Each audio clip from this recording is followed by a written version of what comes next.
আমি অনুরোধ করব ওই যে বিল্ডিং তৈরির সময় যে মসজিদটিকে অপসারণ করা হয়েছিল একটি মসজিদ যেন করা হয়।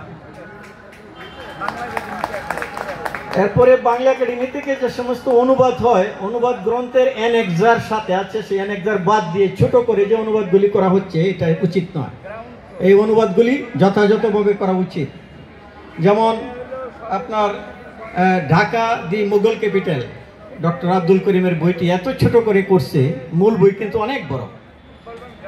তো আমি এটার ব্যাপারে দৃষ্টি আকর্ষণ করছি। বাংলা একাডেমির অনেক বই এখন বাইরে থেকে প্রকাশিত হচ্ছে কিভাবে আমি জানি না, যেমন বাহার ইস্তানি গাইবি এর 4টি খণ্ড, হ্যাঁ, এই ধরনের অনেক বই বাইরে থেকে, আল বিরুনি, ভারত তত্ত্ব ইত্যাদি বই বাইরে থেকে প্রকাশিত হচ্ছে। এগুলি বাংলা একাডেমির সম্পদ। আমি মনে করব বাংলা একাডেমি তার নিজস্ব সম্পদকে সংরক্ষণের জন্য উদ্যোগ নেবেন। বাংলা একাডেমির একটা ইতিহাস বিভাগ থাকা উচিত বলে আমি মনে করি। চরিতা বিধান, লেখক বিধান, ডাইরেক্টরি, এগুলি নিয়ে অনেক কথা হয়েছে, এগুলির ব্যাপারে দৃষ্টি আকর্ষণ করি। বাংলা একাডেমির একটি আর্কাইভ থাকা উচিত, যেখানে বাংলা সাহিত্যের সেই প্রাচীন নিদর্শনাদি ইত্যাদি যাতে সংরক্ষণ করা যায়। বাংলা একাডেমিতে স্থান নাম কোষ প্রণয়নের জন্য একটি প্রকল্প নেওয়া যায়, টোপোনিমি, সারা বাংলাদেশের সেই 60,000 গ্রামের নাম, স্থানের নাম, এগুলি যেন নামগুলির উৎস উদ্ভাবন করা যায়, সেজন্য একটা প্রকল্প নেওয়ার জন্য আমি দৃষ্টি আকর্ষণ করব। এরপরে বিলুপ্ত ভাষা সংরক্ষণের জন্য কেউ কেউ বলেছেন, আমার বাড়ি কিশোরগঞ্জে, সেখানকার অষ্টগ্রামে একটি ভাষা আছে সুহুম ভাষা। সেই ভাষাটি আমি এককভাবে কাজ করে যাচ্ছি। আমি মনে করি যে এই ধরনের বিলুপ্ত প্রায় ভাষাগুলি সংরক্ষণের জন্য বাংলা একাডেমির উদ্যোগ থাকা উচিত। দেশের প্রাচীন লাইব্রেরিগুলি অনেক জায়গা নষ্ট হয়ে যাচ্ছে, পোকায় খাচ্ছে, এইগুলি একটু তদারক করা বা এগুলির ব্যাপারে ভূমিকা রাখা, যদিও বাংলা একাডেমির সীমানার বাইরের ব্যাপার, আমি মনে করি যে বাংলা একাডেমির বিষয়ে একটি উদ্যোগ গ্রহণ করতে পারে। পুঁথি পাঠের আসর ও পুঁথি উৎসবের আয়োজন।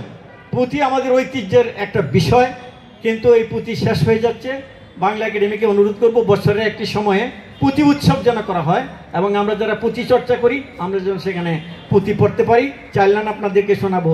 12 জঙ্গ করে মর্দ কি তবে খবর, 13 জঙ্গ লিখা যায় টঙ্গির সহয়।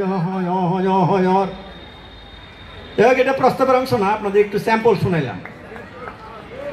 এরপরে বিষয় যেটা আসতেছে, জাতিসত্তার উপরে আমার ভাই কথা বলেছেন, আমি বলবো বাংলা একাডেমি জাতীয় মননের প্রতীক, এই যে স্লোগানটি ছিল এটি যেন পুনর্বহাল করা হয়। এটি জাতি ধর্ম নির্বিশেষে সবাইকে কভার করে। এরপরে ঢাকার উপর আপনার একটা বই বাংলা একাডেমি থেকে বেরোইলো, দেখলাম এত নিম্নমানের, ঢাকার নাম সম্পর্কেই যে লোক জানে না তিনি বাংলা একাডেমির একজন কর্মকর্তা। আমি মনে করি এই ধরনের পার্সিয়ালিটি ভবিষ্যতে যেন না হয় এবং সত্যিকারের গবেষকদের হাতে যেন কাজ দেওয়া হয়।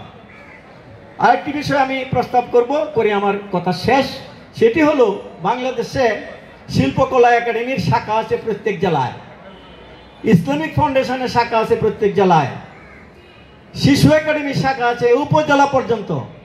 তো বাংলা একাডেমির শাখাটি সারা বাংলাদেশের প্রত্যেকটা জেলায় হতে পারে না?